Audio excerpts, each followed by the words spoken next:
నమస్కారం smart 9 news కు స్వాగతం. డీటెయిల్స్ చూస్తే ట్రంప్ వీడియోలో నాకు అస్వస్థతగా ఉండటంతో ఆసుపత్రికి వచ్చాను.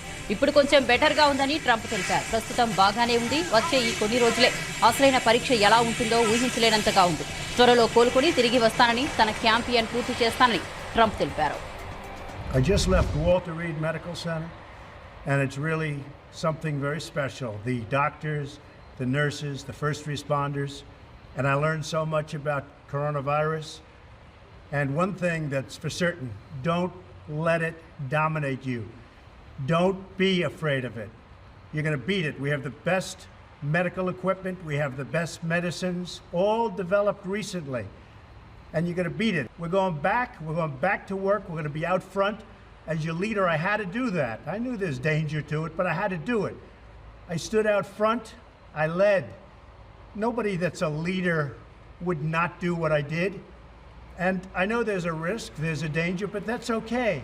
And now I'm better, and maybe I'm immune. I don't know.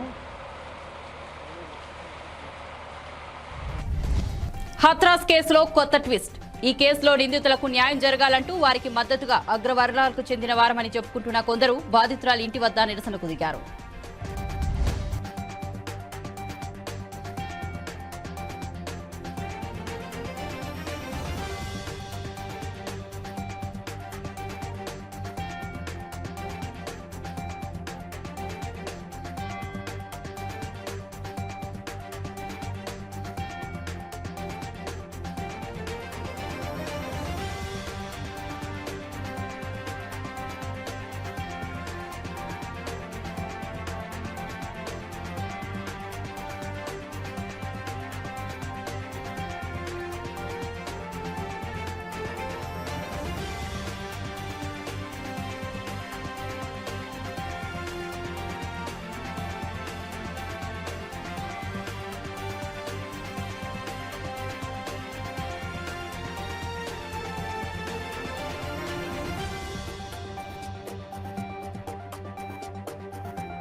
రంగంలోకి దిగిన యూపీ సర్కార్ దిద్దుబాటు చర్యలు ప్రారంభించింది.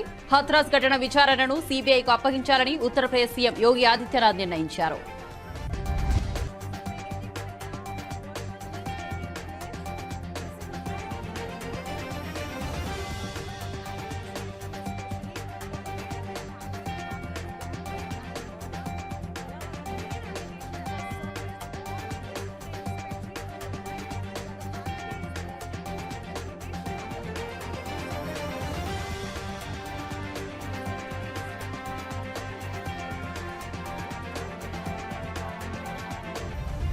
బాలీవుడ్ యంగ్ హీరో సుశాంత్ సింగ్ ను హత్య చేశారనడానికి ఎలాంటి ఆధారాలు లేవని ఎయిమ్స్ ఆసుపత్రి తెలిపింది.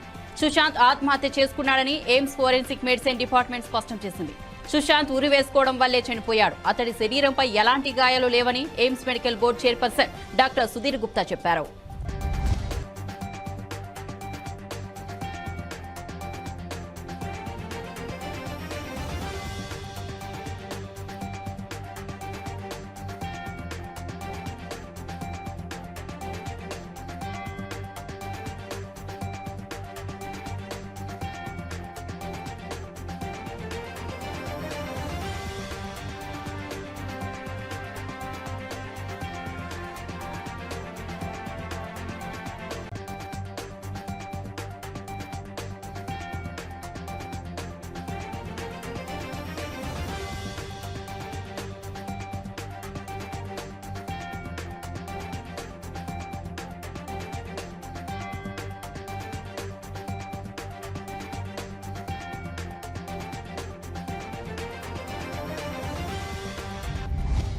అక్టోబర్ 15 నుంచి విద్యా సంస్థలు తెరుచుకోవచ్చని, దానిపై ఫైనల్ నిర్ణయం ఆయా రాష్ట్రాల ప్రభుత్వాలదేనని కేంద్ర ప్రభుత్వం అన్లాక్ 5.0 మార్గదర్శకాల్లో తెలిపింది. ఆ ప్రకారమే ఏపీ ప్రభుత్వం నవంబర్ 2 నుంచి స్కూళ్లను తెరవాలని భావిస్తుండగా, తెలంగాణ ప్రభుత్వం కూడా నవంబర్ 2 నుంచే స్కూళ్లను తెరవాలనుకున్నట్లు తెలుస్తోంది.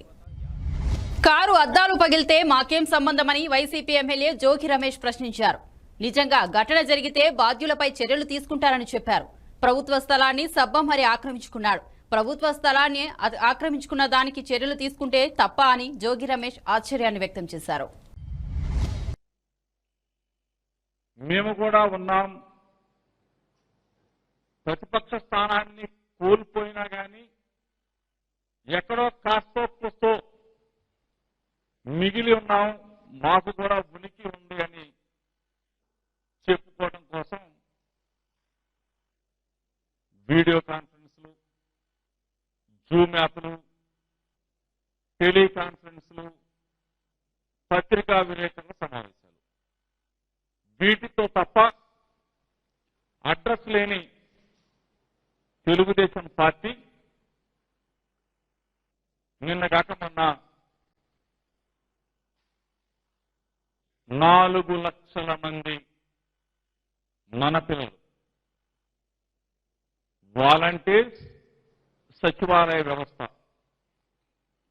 అక్టోబర్ 2వ తారీఖు నాటికి రాష్ట్రంలో వ్యవస్థ సచివాలయ వాలంటీర్స్ వ్యవస్థ ఏర్పడి సంవత్సర కాలం పూర్తయిన సందర్భంగా రాష్ట్రంలో ఉన్న కోట్లాది మంది ప్రజలందరూ కూడా శభాష్, మా పిల్లలు,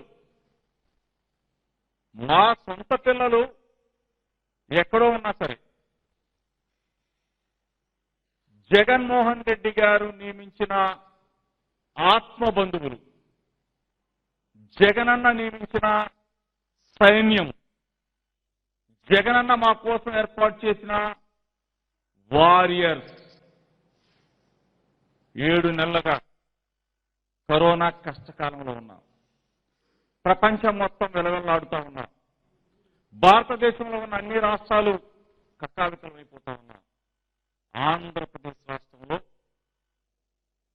వాలంటీర్స్ వ్యవస్థ, మన పిల్లలు మన వాలంటీర్స్ ప్రతి గడప తట్టి గడప దాటి బయటికి రావాలంటే ఇబ్బందులు పడుతున్న మన ప్రజలకి గడప దగ్గరికి వెళ్ళి వాళ్ళ కష్ట సుఖాల్లో, వాళ్ళ ఇబ్బందుల్లో పాలు పంచుకుంటూ ప్రతినిత్యం ఒక సైన్యంలాగా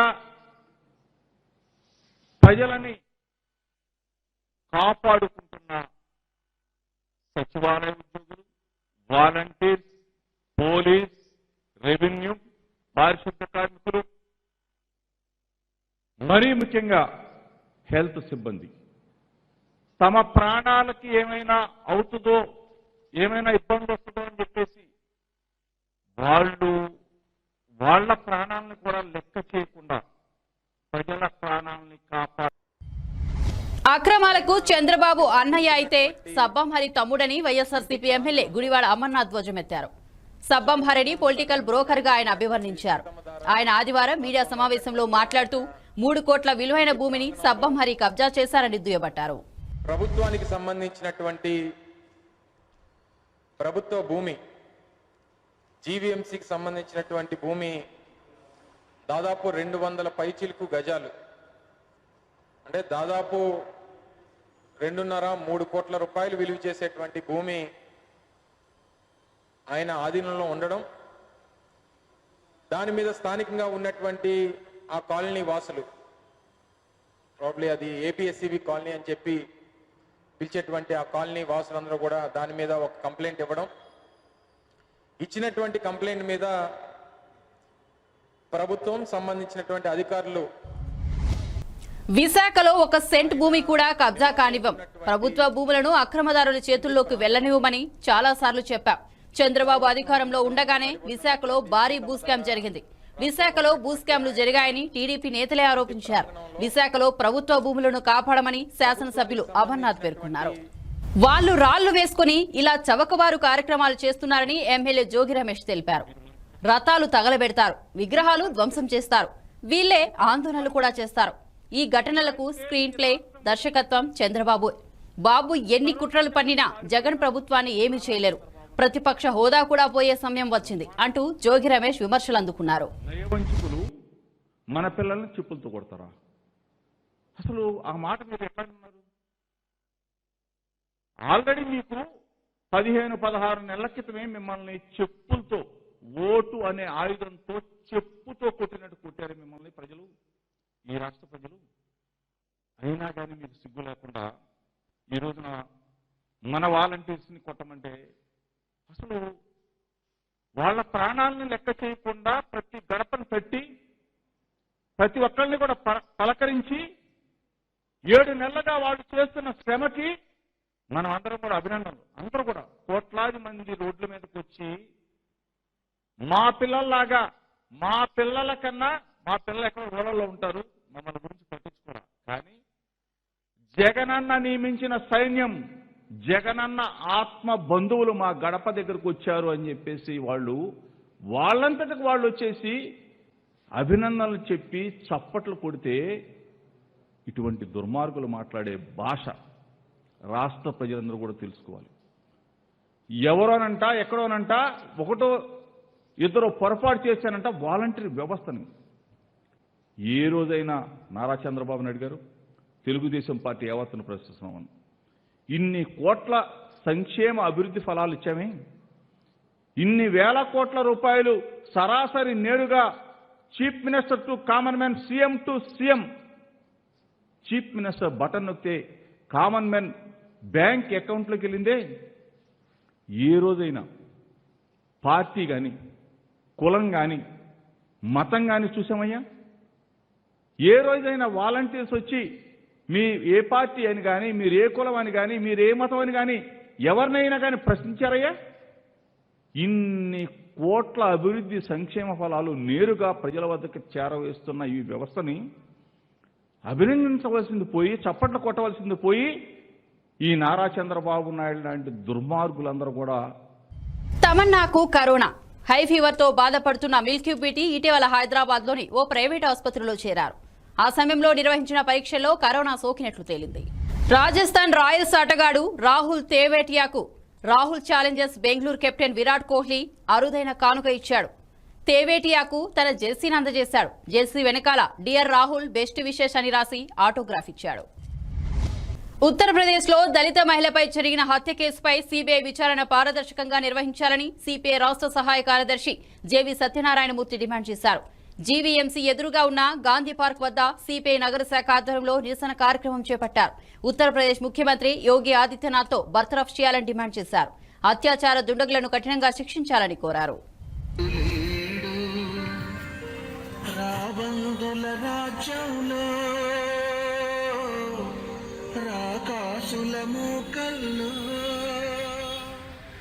అత్యాసలో దళిత మహిళపై జరిగిన అత్యాచారానికి కారణమైనటువంటి వెంటనే శిక్షించాలి.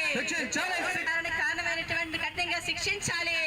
మానభంగం హత్య కేసుని సిబిఐకి అప్పచెప్పింది. దేశవ్యాప్తంగా పెద్ద ఎత్తున ఆ ప్రభుత్వం అవలంబించినటువంటి తీరు మీద నిరసనలు వ్యక్తమైన తర్వాత ఇప్పుడు సిబిఐకి అప్పచెప్పి చేతులు దులుపుకోవడానికి ప్రయత్నం చేస్తా ఉన్నారు. ఇది సరైంది కాదు. వాస్తవానికి ఆ అమ్మాయి మానభంగానికి గురై వెన్నుముక ఇరిగిపోయి నాలుక కత్తిరించబడి దాదాపు 14 రోజుల పాటు అటు ఉత్తరప్రదేశ్ కానివ్వండి, ఢిల్లీలో కానివ్వండి ఆసుపత్రుల్లోని చికిత్స పొందింది. వారం రోజులు అయితే తప్ప ఘటన జరిగి అరెస్టులు చేయడానికి పూనుకోలా. అసలు ఆ ప్రభుత్వం కానీ అక్కడ పోలీసులు కానీ ప్రతిస్పందించలా. ఆఖరికి ఇదంతా వెలుగులోకి ఆ అమ్మాయి మృతి చెందిన తర్వాత వెలుగులోకి వచ్చిన తర్వాత పెద్ద డ్రామా ముఖ్యమంత్రితో కలిపి, యోగి ఆదిత్యనాథ్తో కలిపి అక్కడ పోలీసు అధికారులు అందరూ కూడా పెద్ద డ్రామా చేశారు. వాళ్ళు అమ్మాయి మృతదేహాన్ని తీసుకొచ్చి కనీసం కుటుంబ సభ్యులను ఎవరిని రానియకుండా కుటుంబ సభ్యుల మీద దాడి చేసి వాళ్ళని బంధించి రాత్రికి రాత్రి ప్రభుత్వం వైఖరి నశించాలి, ప్రభుత్వ వైఖరి నశించాలి, పోలీసుల మొండి వైఖరి నశించాలి, పోలీసుల తీరు సభ్య సమాజం తలదించుకునేలా ఉంది. సిగ్గు సిగ్గు యూపీ పోలీసుల పనితీరు, సిగ్గు సిగ్గు యూపీ పోలీసుల పనితీరు. నైతిక బాధ్యత వహించి యూపీ రాజీనామా చేయాలి, యోగి ఆదిత్యనాథ్ రాజీనామా చేయాలి. వరుసగా బాలికలపై జరుగుతున్న అత్యాచారాన్ని ఖండించండి. వరుసగా విశాఖ జిల్లాలో కేబుల్ టీవీ టెక్నీషియన్ పై కేబుల్ కస్టమర్ దాడి చేశారు. పారిశ్రామిక ప్రాంతం శ్రీహరిపురం పవన్ పుత్ర నగర్ లో గత 3 నెలలు కేబుల్ డబ్బులు కట్టలేదని అడిగినందుకు, కేబుల్ ప్రసారాలు ఆపినందుకు టెక్నీషియన్ కిరణ్ పై కేబుల్ కస్టమర్ హరీష్ కొట్టడంతో కిరణ్ స్పృహ తప్పి పడిపోయాడు. ఆపరేటర్ సంఘం ఆధ్వర్యంలో పారిశ్రామిక ప్రాంతంలో నిరసన కార్యక్రమం చేపట్టారు. ఆపరేటర్లకు టెక్నీషియన్స్ కు రక్షణ కల్పించాలని, దాడికి పాల్పడిన వ్యక్తిని అరెస్ట్ చేయాలని డిమాండ్ చేశారు. నా పేరు అజయ్ కుమార్ అండి. నేను ముందు కేబుల్ ఆపరేటర్ని.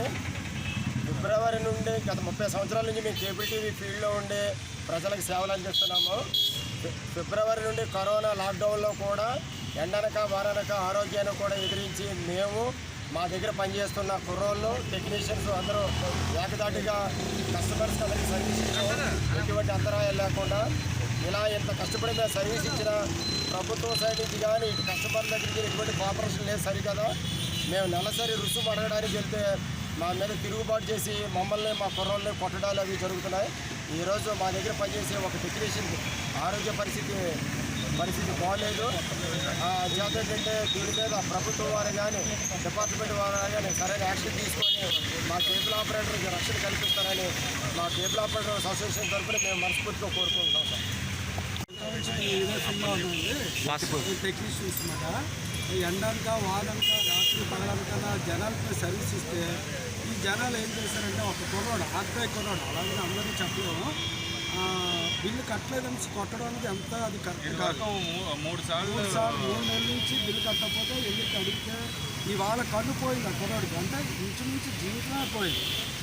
అప్పుడు ఆ కుర్రాడిని ఎవరు ఆదుకుంటారు? ఇక గవర్నమెంట్ కానీ లైన్ మ్యాన్ కానీ ఎవరు ఆదుకుంటే అది చెప్పాలి. దీని మీద పోలీసులు ఇమీడియట్గా యాక్షన్ తీసుకోవాలి. ఆ కొట్టిన కుర్రాడి మీద రౌడీ షీట్ ఓపెన్ చేయాలి. అలాగైతే మేము నిర్భయంగా పని చేయగలం, లేకపోతే మేము సర్వీస్ ఇవ్వలేము. అది నా విజ్ఞప్తి ఏంటంటే అందరూ కూడా దీని మీద అందరూ ఒక operator throughout Vizag throughout state అంతా దీని మీద స్పందిస్తే ఇదే జరిగిన పొరపాటు ఇంకెవరికి జరగదు, మళ్ళీ రిపీట్ అవ్వడానికి నాకు ప్రభుత్వం వెంటనే స్పందించి తగు చర్యలు తీసుకోవాలని జరుగుతున్న దౌర్జన్యాలపై ప్రభుత్వం వెంటనే స్పందించి తగు చర్యలు తీసుకోవాల్సిందిగా దౌర్జన్యాలు అరికట్టాలి. కేబుల్ ఆపరేటర్లపై జరుగుతున్న దౌర్జన్యాలు అరికట్టాలి. కేబుల్ ఆపరేటర్లపై జరుగుతున్న దౌర్జన్యం అరికట్టాలి. విశాఖ మన్యం పాడేరు నియోజకవర్గంలో జలకళ వాహనాన్ని పాడేరు ఎమ్మెల్యే కొట్టగులి భాగ్యలక్ష్మి ప్రారంభించి గిరిజన మహిళలతో మమేకమై దింస ఆడుతూ ఆనందం వ్యక్తపరిచారు. ఈ సందర్భంగా ఎమ్మెల్యే భాగ్యలక్ష్మి మాట్లాడుతూ ఏజెన్సీలో వైఎస్ఆర్ జలకళ ద్వారా వందలాది ఎకరాలు సాగులోకి రానున్నాయని తెలిపారు. ముఖ్యంగా మెట్ట ప్రాంతాల్లో నీటి కొరత నుంచి రైతులు బయటపడే అవకాశాలు ఉంటాయని అన్నారు. సీఎం వైఎస్ జగన్ తీసుకున్న నిర్ణయం ద్వారా రైతుల్లో ఆర్థిక భరోసా ఉందని తెలిపారు. గ్రామీణ ప్రాంతాల్లో బోరు ఉంటే ఆర్థికంగా స్థితిమంతులు అవుతారని అన్నారు. నియోజకవర్గానికి ఒక్కొక్క రిగ్ వాహనం మంజూరైందని, కేవలం బోరు తీయడమే కాకుండా సన్నకారు రైతులకు మోటార్ కూడా మంజూరు చేస్తామని ఎమ్మెల్యే భాగ్యలక్ష్మి పేర్కొన్నారు. రూపాయలు మనం ఖర్చు పెడతా ఉన్నాం. ఒక్క ఆర్ఓఫర్ పట్టాలే 799 ఉంటే మీ జిరాయితీ భూములు ఎన్ని ఉంటాయి, డి పట్టా భూమి ఎన్ని ఉంటుంటాయి, అండ్ ఇప్పుడు ఆర్ఓఫర్ పట్టా రూపంలో ఎంతమందికి ఇస్తున్నాం, వాళ్ళందరూ కూడా రైతు భరోసా వస్తూ ఉంది. అంటే ఇంత భారీ ఎత్తున రైతులకి సంక్షేమంగా ఈరోజు ఆలోచించినటువంటి ఏకైక ముఖ్యమంత్రి శ్రీ వైఎస్ జగన్మోహన్ రెడ్డి గారు. సో ఇంత మంచి కార్యక్రమాన్ని ఈరోజు మనం చేపడతా ఉన్నాము. అండ్ గత ప్రభుత్వంలో టీడీపీ హయాంలో మీ అందరికీ తెలిసిందే ఎన్టీఆర్ జలసిరి అనే కార్యక్రమం పెట్టడం జరిగింది. ఇందాక మన మండల అధ్యక్షులు గారు చెప్పినట్టుగా ప్రతి ఒక్కరి దగ్గర కూడా మనీ డిపాజిట్స్ అనేవి తీసుకున్నారు. ఎవరికి ఒక్క ఏజెన్సీ మొత్తంలో కూడా 11 మండలాల్లో కూడా ఒక్క బోరు కూడా 5 సంవత్సరాల్లోని వాళ్ళు తవ్వలేదు. ఏ ఒక్క రైతు కూడా ఉపయోగపడలేటువంటి పథకం అది ఎన్టీఆర్ జలసిరి అనేది. ఎవరో కాంట్రాక్ట్ ఎవరో థర్డ్ పర్సన్కి ఇవ్వడం జరిగింది. తవ్వించుకునే వాళ్ళు తవ్వించుకున్నారు, లేని వాళ్ళ దగ్గర, అడగలేని వాళ్ళ దగ్గర ఏదీ లేదు. కానీ ఈరోజు గౌరవ ముఖ్యమంత్రి గారు అలా చేయలేదు. ఈరోజు ప్రతి ఒక్క నియోజకవర్గ పరిధిలోని కాన్స్టెంట్గా నియోజకవర్గానికి సంబంధించి రిగ్ అనేది ఒకటి ప్రవేశపెట్టి, ఆ రిగ్ అనేది మన నియోజకవర్గంలోనే ఉంటుంది. ఇందాక ఏదైతే ఏపీఓ గారు చెప్పినట్టుగా మీరందరూ కూడా ఎవరైతే ఎలిజిబుల్ రైతులు ఎవరైతే ఉన్నారో మీరందరూ కూడా సచివాలయంలోకి వెళ్ళి మీరు క్లియర్గా అక్కడ వాళ్ళకి ఏమేమి కావాలి, మీ భూమి తాలూకుల పట్టా, మీ ఆధార్ కార్డులు, మీ బ్యాంక్ అకౌంట్ ఏదైతే ఉందో అవన్నీ కూడా మీరు పట్టుకెళ్ళి సమర్పించినట్టయితే, మాకు పలానా ఏరియాలోని మాకు బోర్ కావాలి అని మీరు రిక్వెస్ట్ పెట్టుకున్నట్టయితే, అది వెరిఫికేషన్లోకి వెళ్ళిన తర్వాత ఆ జియాలజిస్ట్ వాళ్ళు వస్తారు. మీరు ఏ ఏరియా అయితే మీరు చూపించారో ఆ ఏరియాలోని నీళ్లు పడుతుందా లేదా అనేది అయిన తర్వాత, అది నిర్ధారించిన తర్వాత మాత్రమే బోర్ అనేది డ్రిల్ చేయడం జరుగుతుంది. అది పూర్తిగా ఉచితంగా. సో మీరు ₹1 కూడా ఎవరికి వేచించాల్సిన అవసరం అయితే లేదు. సో అలాగా 2 లక్షల రైతులకి 3 లక్షల బోర్లు, 5,000 హెక్టార్స్ భూమిని సాగు చేసేదానికి ఈరోజు ప్రభుత్వం ఈ యొక్క కొత్త పథకానికి రూపొందనం చేయడం జరిగింది. సో దీన్ని మీరు ప్రతి ఒక్కరు కూడా సద్వినియోగం చేసుకోండి. ఈ ప్రాంతానికి సంబంధించి ఎలాంటి సమస్యలు ఉన్నా కూడా, ఎందుకంటే పాడేరులోని యాక్టివ్గా ఉన్నటువంటి నాయకులు, మీ మండల నాయకులు ఉన్నారు, మండల అధ్యక్షులు కానీ, బుల్లిబాబన్న కానీ, అదేవిధంగా జీమాడుగుల మండలం నుంచి నాయకులు ఉన్నారు, చాలా యాక్టివ్గా. ఏ ఒక్క రోజు కూడా వాళ్ళు సొంత పనుల కోసం నా దగ్గర ఎప్పుడు కూడా రారు. నాకు ఈ కాంట్రాక్ట్ కావాలనో, లేకపోతే నాకు ఈ ఉద్యోగం కావాలనో, మా తాలూకోలకి ఇది ఇప్పించండి అని ఎప్పుడు వాళ్ళు అడగరు. బాగా వస్తారు. అందరు నాయకులు కూడా అంతే. కాబట్టి మీకు మంచి నాయకత్వం ఉంది, మంచి నాయకులు మీ దగ్గర ఉన్నారు. మీకు ఎలాంటి సమస్య ఉన్నా కూడా వాళ్ళ దృష్టిలో పెట్టండి. ఖచ్చితంగా ఏదైతే ఇందాక పెద్ద ఆయన చెప్పడం జరిగింది, ఏదో చెక్ డ్యామ్స్, ఖచ్చితంగా SMI ఈ మైనర్ ఇరిగేషన్ వాళ్ళు కూడా మేము చాలా వరకు చెక్ డ్యాములు ఏదైతే, ఎందుకంటే ఇప్పుడు మనంతా కూడా వ్యవసాయం మీద ఆధారపడే కుటుంబాలు మాత్రమే ఏజెన్సీలో చాలా వరకు ఉన్నాయి. అండ్ చాలా పొలాలు, కొన్ని వేలాది ఎకరాలు నీటి సదుపాయం లేక వర్షాల మీద ఆధారపడి మనం పంటలు పండించుకుంటున్నాం. సో చెక్ డ్యామ్లు అనేది నిర్మిస్తున్నాము. అండ్ ఇప్పుడు మధ్యన మళ్ళీ సీసీ డ్రైనేజీలు కానీ, రోడ్స్ కానీ, ఇవన్నీ కూడా వస్తున్నాయి నెమ్మదిగా. ఇప్పుడు వరకు గడిచిన సంవత్సరంన్నర కాలంలోని జగన్మోహన్ రెడ్డి గారు సంక్షేమం అంటే ఏదైతే హామీలు ఇచ్చారో, మేనిఫెస్టోలో పొందుపరిచినటువంటి హామీలు కావచ్చు, హామీలు ఇవ్వలేనివి కూడా ఈరోజు ప్రతి ఒక్కటి కూడా మనకు అందుతున్నాయి. అవునా కదా? ఈ కోవిడ్ కారణంగా జగన్మోహన్ రెడ్డి గారు తాడేపల్లిలో స్విచ్ ఆన్ చేస్తున్నారు, మన అందరి అకౌంట్లో డబ్బులు పడుతున్నాయా లేదా? అమ్మఒడి కింద పడిందా లేదా? ఇక్కడ ఉన్న వాటికి రైతు భరోసా పడిందా? వైఎస్ఆర్ చేయూత తీసుకున్నారా? ఆసరా తీసుకున్నారా? నేను ఇంత గట్టిగా మాట్లాడుతాను, మీరు ఇంత మెల్లిగా సమాధానం చెప్తే నాకు ఏం నచ్చట్లేదు.